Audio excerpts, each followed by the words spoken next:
మే 26, 2026 సంవత్సరం మేలో వచ్చేటువంటి ఆఖరి మంగళవారం నాడు కన్యావర పాశుపత హోమాలు నిర్వహించడం జరుగుతుంది.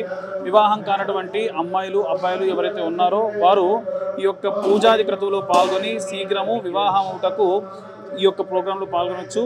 ఇప్పటి వరకు వచ్చిన వారందరిలో కూడా జెన్యున్గా చెప్తున్నామండి, 40% వరకు కూడా ఈ యొక్క హోమంలో పాల్గొన్న వారందరికీ కూడా పెళ్ళిళ్ళు కుదిరాయి. మిగిలిన వాళ్ళకి కుదరలేదు, కానీ సంబంధాలు మాత్రం ఫ్లోటింగ్ వస్తున్నాయని చెప్తున్నారు.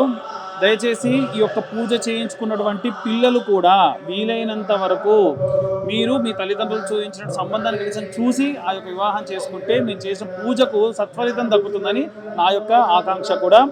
యాదృచ్ఛికంగా ఆశ్చర్యంగా ఈ నెల జరిగేటువంటి పూజా కార్యక్రమంలో ఇక్కడికి వచ్చిన వాళ్ళతోనే వేరే సంబంధాలు ఉండి వారు మాట్లాడుకొని వివాహం కూడా కుదిరేట్టుగా ఉందని కూడా చెప్పారు. ఇది చాలా ఆనందదాయకంగా ఉంది. కాబట్టి ఇలా ఎవరైనా సరే వచ్చి పాల్గొనాలి అనుకుంటే కింద ఉన్న నెంబర్కు కాల్ చేయండి. సర్వే జనా సుఖినో భవంతు. స్వస్తి.